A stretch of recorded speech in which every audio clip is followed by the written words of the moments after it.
We're in Greece. No one shows up for a loser's party, my aunt texted. My brother added, "You're a joke. We used your $30,000 vacation fund, haha." I stood alone in the private hall I had booked for my graduation party.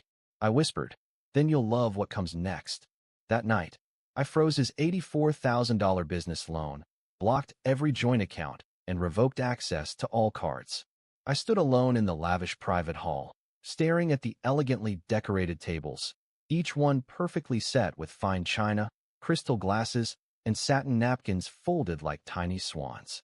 The chandelier above me sparkled brightly, casting its glow across the empty room that was meant to celebrate my graduation. My heart pounded, not from excitement, but from humiliation. The only sound was the faint hum of the air conditioning and the echo of my own shallow breathing. The guest list had been sent out months ago. My family promised to come, to support me, to finally acknowledge the years of hard work I had poured into my degree while they basked in their vacations, debt-free lives, and entitled expectations. But tonight, not a single person showed up. And then my phone buzzed. A text from my aunt lit up the screen. "We're in Greece. No one shows up for a loser's party." Before I could even react, another message arrived, this time from my brother, Jason. "You're a joke. We used your $30,000 vacation fund, haha." I swallowed hard, my fingers trembling as I stared at his message. My $30,000, money I had saved for years, cutting corners, sacrificing vacations, skipping birthdays for myself, and driving a beat-up car, all gone. Used for their Greek escapade while I stood abandoned on one of the most important nights of my life. I whispered into the emptiness of the hall, my voice steady but cold. "Then you'll love what comes next." My fingers moved swiftly across my phone screen. Within minutes, I logged into our joint family business accounts. Jason's smug laughter echoed in my mind as I froze his $84,000 business loan. My pulse slowed, calm washing over me as I revoked their access to every shared account. No more joint credit cards. No more emergency transfers. No more free rides. I wasn't their safety net anymore. Tonight was the last time they'd treat me like a fool. The thing is, this didn't start last night. It didn't start with my brother stealing my vacation fund or my aunt mocking me from Greece. No, they had been building to this for years. I was the responsible one. Always. When Dad's business collapsed 5 years ago, who bailed them out? Me. When my brother Jason needed time to build his startup, who covered his rent, car payments, and even his groceries? Me. When my aunt lost half her savings in some MLM scam she swore was legitimate, guess who wired her $15,000 to keep the family afloat? Me. I worked overtime, took second jobs, lived in a tiny studio apartment while Jason moved into a suburban house he couldn't afford. My parents called him the ambitious one. I was the dependable one. Translation? The wallet. Your family. Family helps each other, Mom would say every time they called. You're single, you don't have kids, it's easier for you, my father would add. Jason, always the boldest, never even bothered to hide his entitlement. You're doing fine, he'd shrug, and I'm building something that'll help us all one day. Help us all. He meant help him. Help his bottomless appetite for luxury. The new SUV he leased. The beachfront vacations with his wife. The private school for his 2 spoiled children. All while he maxed out credit cards and funneled more debt into his failing business. I should have seen it coming years ago, but every time I tried to draw a line, they guilt me back in. Like that night 2 years ago when I told Jason I couldn't cover his payroll gap. He sat across from me at the bar, sipping his whiskey like nothing was wrong. "Come on, man," he said, flashing that smug grin. "You know how hard it is for small businesses these days. It's only 20 grand. You've got savings. If I go under, the whole family suffers." I stared at him. "You have employees. You have investors. Why am I the backup plan?" His smile didn't fade. "Because you're my brother." And like a fool, I wired him the money. It never stopped. When Mom called crying that they couldn't afford repairs on the house, $12,000. When my aunt needed dental surgery, $8,500. When Jason's wife accidentally overdrew their account 3 months in a row, I covered every overdraft fee. They always found a reason. They always had an emergency. And I always paid. Because family. But they never saw me. Not really. I was the silent pillar they leaned on, but never thanked. The ghost that funded their lifestyle. My sacrifices were never sacrifices, just his duty. I remember one family dinner that still burns in my memory like acid. It was last year, Thanksgiving. I had worked 16 straight days, barely slept, barely ate, just trying to make enough for the next wave of family emergencies. At dinner, as I quietly cut my turkey, Jason laughed loudly and said, "You know, Mark's actually lucky. No wife, no kids, no responsibilities. He can afford to play hero." The table erupted in laughter. My mother nodded in agreement. My father chuckled. I sat there frozen. They saw my entire existence as disposable. My hard work was a joke to them. And now? Now they'd stolen my $30,000 vacation fund. Money I'd saved for nearly a decade for the one trip I wanted to take before my next promotion, and used it for their Instagram-worthy Greek adventure. I could still see my aunt's text flashing in my mind like neon signs. No one shows up for a loser's party. And Jason, you're a joke. We used your $30,000 vacation fund. Haha. They laughed while I stood alone on what was supposed to be my night. Their betrayal wasn't spontaneous. It was the culmination of years of contempt. They never loved me. They loved my wallet. But what none of them expected was that I finally had enough. That night, as I watched the empty ballroom, I felt something inside me snap. Not break. Not shatter. Snap. Cold. Precise. Focused. I whispered to myself, "Now let's see how you survive without your bank account." The next morning, my phone wouldn't stop buzzing. Jason was the first one. "Jason, bro, what is that? Why is the business account frozen? The payroll's due today." "Me, you'll figure it out. You're a genius, right?" Then my mother started. "Mom, Mark, what did you do?" "Jason said you locked the accounts. That's the family business. You're going to ruin everything." "Me, you mean the business I personally bailed out 3 times? The one funded by my savings?" "No, I'm just done feeding, and I'm done being used." The panic spread like wildfire. My father called. My aunt texted. Jason's wife even sent me voice messages filled with fake sobs and accusations. By noon, Jason showed up at my apartment, uninvited, unannounced, and completely unhinged. I opened the door to see him standing there, face red, fist clenched. "You think this is funny?" he barked, stepping inside like he owned the place. "You froze MY company. I've got vendors screaming at me. Payroll's overdue. My employees are threatening to walk. Do you have any idea what you've done?" I shut the door calmly behind him. "Correction. I froze my money. The same money you used to build your unsustainable business model. The same money you stole from my vacation fund, Jason." He scoffed, pacing like a trapped animal. "It was a family emergency. We thought we'd pay it back once business picked up." "Pay it back?" I laughed bitterly. "You mean after the last 12 times you promised that? After the last $84,000 loan you conveniently forgot to repay? Or maybe after my $30,000 that you took for your little Greek Instagram fantasy?" "You're being dramatic," he hissed. "We needed that trip. Mom and Aunt Linda were falling apart. They needed a break. And besides, you weren't using the money." I stared at him, my voice cold as ice. "You're right, Jason. I wasn't using it. Because every dime I earned was going to cover your mortgage, your wife's shopping, your failed business, and your kid's private school. I sacrificed my life so you could pretend to be a successful entrepreneur." His voice grew louder, veins popping from his neck. "Don't you dare talk about my kids. You always act like you're some kind of martyr. Nobody forced you to help." I stepped forward, my voice rising for the first time. "No one forced me? Every phone call, every guilt trip, your family, you're the only one who can help. You forced me. You used me because you knew I wouldn't say no." The door burst open. My mother barged in, breathless, followed by Aunt Linda. "Mark," Mom shouted. "You need to stop this right now. You're tearing the family apart." I crossed my arms. "No, Mom.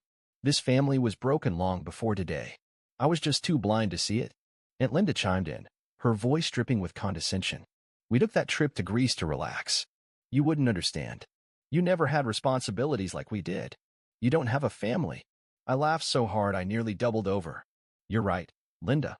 I don't have a family. Because the people standing in front of me aren't one." Jason growled. "You're ruining everything. I built this business for all of us. You just had to keep your mouth shut and let me handle things." "No, Jason. You didn't build anything. You built a house of cards with my money. And now it's collapsing." My mother stepped forward, her voice trembling with desperation. "Mark, please. We can fix this. Just unlock the accounts. Your brother has children. How will they eat? How will they pay for school?"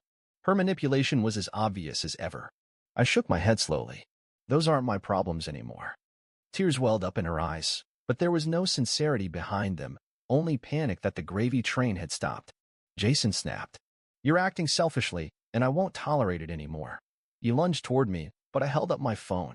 Take one more step, and this video goes public, I said sharply. Jason froze. His face went pale. The room fell completely silent. What video? My mother whispered. I tapped the screen and let the first few seconds play security footage from his office, showing Jason forging my digital signature on multiple bank documents over the past 2 years. Aunt Linda gasped. My mother's hand flew to her mouth. You thought I didn't know? I said, my voice low and dangerous. You thought you were clever enough to hide forged documents, falsified loan applications in my name? I knew. I always knew. But I wanted to see how far you'd go. And you went far enough. Jason staggered back, his face ashen. If you even think about laying a hand on me or contacting me again, I continued, this video goes straight to the police, the bank fraud department, and your investors. You'll lose everything, your business, your house, your fake reputation. My mother collapsed into a chair, sobbing now. Real tears this time. Not for me, for the empire crumbling around her. Mark, please, don't do this, she whimpered. I didn't do this, I whispered back. You did. Jason stood frozen, mouth quivering, looking like a trapped animal with nowhere to run. This ends today, I said calmly. I'm cutting you all off. No more bailouts. No more loans. No more rescues. You used me for long enough. Now you can face the world on your own. I turned, grabbed my jacket, and walked toward the door. And one last thing, I added, turning back for a final glance. You called me a loser. You mocked me for years. But the truth is, you were never laughing at me. You were terrified of what would happen when I finally stopped playing the fool. And then I walked out, slamming the door behind me. For the first time in years, I felt free. The silence after that confrontation was deafening. And for the first time in my life, I welcomed it. 3 days passed. Not a single call, text, or knock at my door. I half expected my phone to explode with desperate apologies, angry ultimatums, or pathetic guilt trips. But nothing came. It was almost peaceful. I slept better than I had in years. But while my apartment stayed calm, the rest of their world was burning to the ground. By the end of the week, I started hearing the fallout. My phone buzzed, not from my family, but from mutual acquaintances, business partners, and even a few of Jason's former employees. Hey man, is it true? Jason's business is collapsing. The bank froze all his corporate accounts after reviewing irregularities. His investors are threatening legal action. The dominoes fell fast. Once the bank launched its internal audit, they discovered forged documents, unauthorized withdrawals, and massive unpaid debts under Jason's company name. Without my financial backing and with evidence of fraud piling up, his so-called empire imploded in less than 10 days. Vendors pulled out. Clients sued. His main investor, who had already pumped in 6 figures, filed criminal charges for fraud and breach of contract. Jason's business license was suspended pending investigation. I heard that his office was emptied overnight. Employees stormed out after weeks of unpaid salaries. Several vendors filed liens against his property. He went from being the successful entrepreneur to toxic waste nobody wanted to touch. But that was just the beginning. Next came the house. The bank foreclosed on the luxury suburban mansion I'd indirectly helped him buy over the years. The SUV his wife loved so much was repossessed in broad daylight. The private school expelled their kids due to non-payment. They had nowhere to go. And that's when my mother finally cracked. She called me one afternoon. I let it ring 6 times. On the 7th call, I finally answered out of sheer curiosity. Her voice was brittle, almost broken. Mark, please talk to me. I stayed silent. It's all falling apart, she continued, her words frantic. The house, the cars. Jason might go to jail. The investors, they're suing. We're losing everything. I took a long breath and spoke with a cold clarity I never knew I possessed. You mean, you're losing everything you stole from me? That's not fair, she cried. We made mistakes, yes, but we're family. I let out a bitter laugh. You threw that word around so easily when I was your ATM. Now suddenly you remember what family means. Her voice cracked. Please, at least help your brother's children. They're innocent. Yes, I replied, my voice like a blade, and maybe you should have thought about that before dragging them into your lies. You all made choices. Now you live with them. I hung up. A few hours later, my aunt tried her luck. Mark, I always supported you. I cut her off instantly. You mocked me while sipping champagne in Greece. Save your fake sympathy for someone who cares. And with that, I blocked her. But the Real explosion came next. Word spread fast. And not just within the family. Jason's scandal went public. The local business news caught wind of it. Headlines ran. Prominent entrepreneur accused of large-scale family fraud. His former investors gave interviews, eager to distance themselves. Reporters dug into court filings that exposed everything. The forged signatures, the frozen accounts, the stolen $30,000 vacation fund. Even social media lit up. His perfect Instagram life crumbled into a circus of public humiliation. The same people who once envied his lavish lifestyle now ridiculed him in comments. Thought you were balling? Guess not. Should have treated your brother better. You should have valued your brother more. Jason shut down every online account within days. And then came Kelly, Jason's wife. When everything collapsed, she did what she always did, ran. I heard from a coworker that she filed for divorce within 2 weeks. She blamed Jason for financial deception and claimed she had no idea about his shady dealings. Of course, she was lying. She'd spent the stolen money right alongside him. But now that the cash had dried up, she jumped ship to save herself. I almost felt bad for their kids. Almost. As for my parents, their retirement accounts were drained.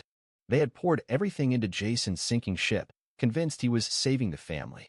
Their suburban home was put up for sale to cover legal expenses. My father stopped calling entirely. My mother's voicemail shifted from anger to begging to finally silence. And I lived. For the first time, I truly lived. I got promoted. Without the financial burden, I finally accepted the job offer I had postponed for years, a senior management role with a 6-figure salary. The money I used to funnel into their bottomless pit now funded my future.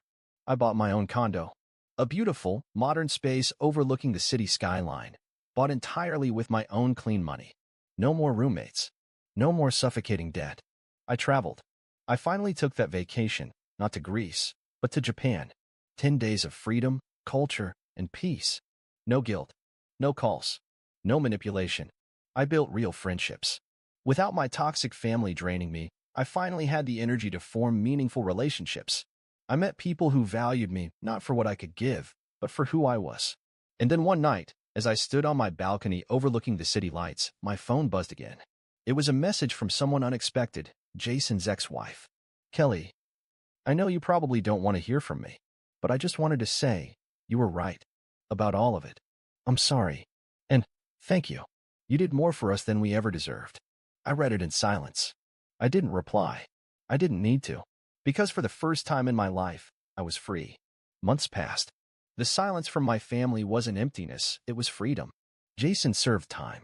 Fraud charges left him bankrupt, unemployed, a felon. His empire was nothing but dust. The man who once called me a loser now delivered packages to survive. My parents lost everything: house, savings, reputation. The retirement they stole from me evaporated along with Jason's business. Aunt Linda? Bankrupt. Her scam fell apart like the fragile pyramid it was. And me? I lived. I climbed higher at work, accepted every promotion, traveled to places they only dreamed of. My condo overlooked the city skyline, bought with my own money, untouched by their greed. For the first time, I lived for myself. One evening, I received a final message from a distant cousin. You were right. They used you. You didn't deserve any of it. I smiled. Not for validation, but for the closure. I lifted my glass and whispered the truth that had been building for years. I was never the loser.